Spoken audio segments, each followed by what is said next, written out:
Hello everyone, welcome back to my channel. Myself Gaurav Singh Napalchal. I am lab technician from Darchula, Pithoga, Uttarakhand.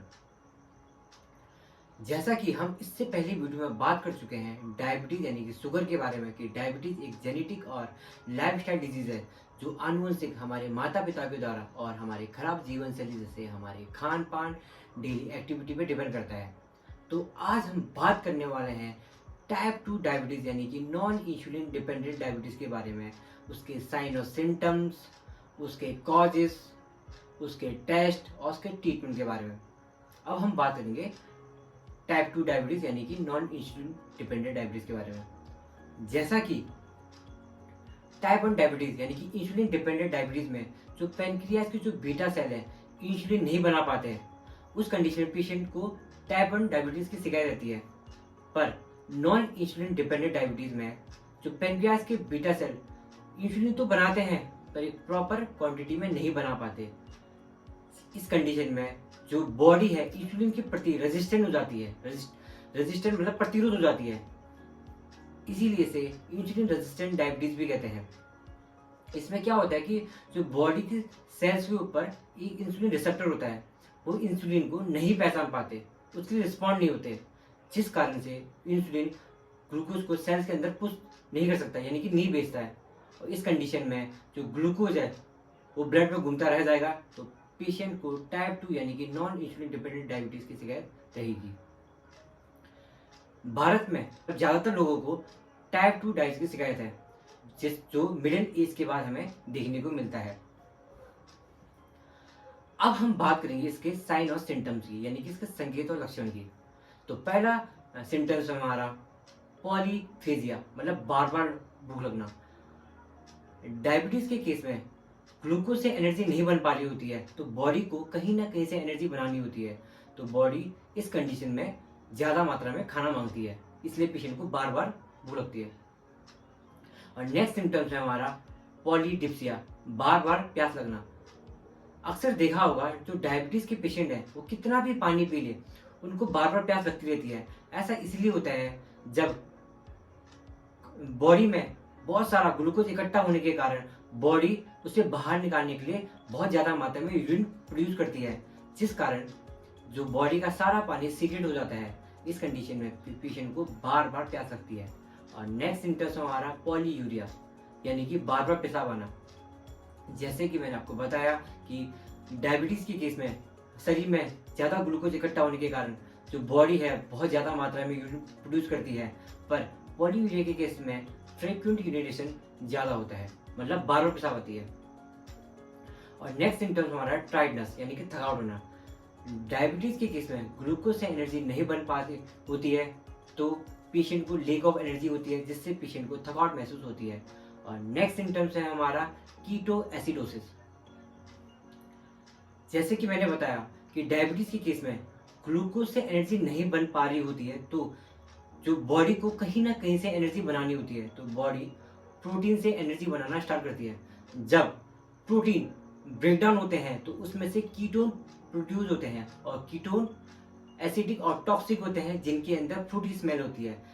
तभी आपने अक्सर देखा होगा जो डायबिटीज़ के पेशेंट होते हैं उनके मुंह से और यूरिन से फ्रूटी स्मेल की गंध आती है। और नेक्स्ट सिम्टम हमारा डिले वुड हीलिंग।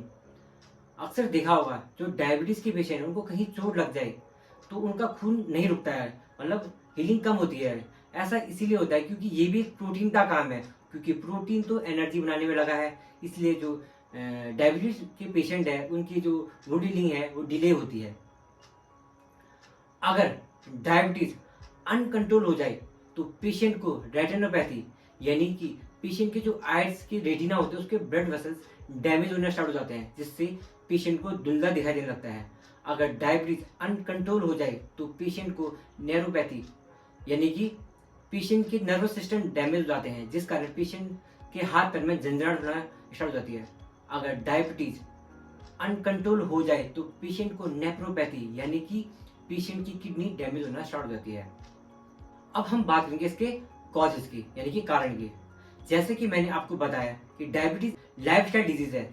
अगर आप अपने खाने में बहुत ज़्यादा प्रोसेस्ड फूड, जंक फूड, बाहर का खाना ज़्यादा खाते हैं, मैदा वाली चीज़ें ज़्यादा यूज करते हैं, धूम्रपान, शराब का सेवन ज़्यादा करते हैं, और सैलेड वेजिटेबल यूज कम करते हैं और वाइल्ड शुगर से बनी चीजें जैसे केक, पेस्ट्री, चॉकलेट का यूज ज्यादा करते हैं तो आपको डायबिटीज होने की संभावना रह सकती है।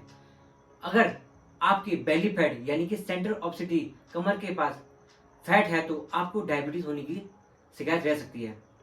अगर आप किसी लंबे टाइम तक प्रोलॉन्ग्ड स्ट्रेस में हैं तो आपको तभी भी डायबिटीज होने की संभावना रह सकती है। अगर आप बहुत टाइम से बीमार चल रहे हैं तो आप बहुत सारी एलोपैथिक मेडिसिन का यूज करते हैं तो उस कंडीशन में भी आपको डायबिटीज होने की संभावना रह सकती है। अब हम बात करेंगे इसके टेस्ट की। तो पहला टेस्ट है हमारा HbA1c टेस्ट, जिसे ग्लाइकोसाइलेट हीमोग्लोबिन टेस्ट भी कहते हैं। इसमें 3 मंथ का एवरेज रहता है, जिसमें रेंज 4% से 5.6% आती है तो ये नॉन डायबिटिक है। अगर 5.7 टू 6.4% आती है तो ये प्री डायबिटिक है। अगर 6.5 से ज़्यादा आए तो ये डायबिटिक है।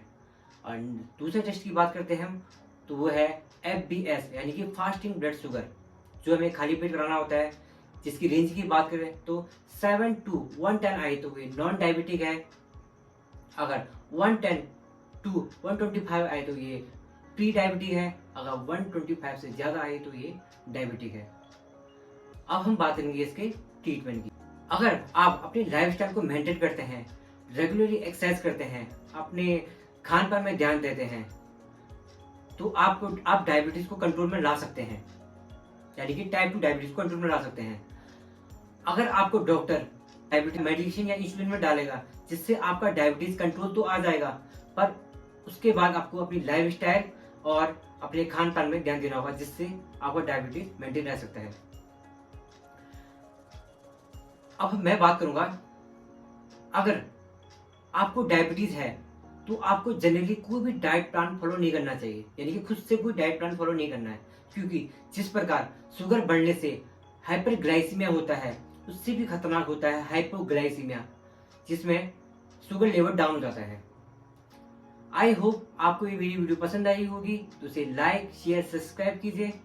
अब हम नेक्स्ट वीडियो में बात करेंगे जेस्टेशनल डायबिटीज के बारे में। धन्यवाद।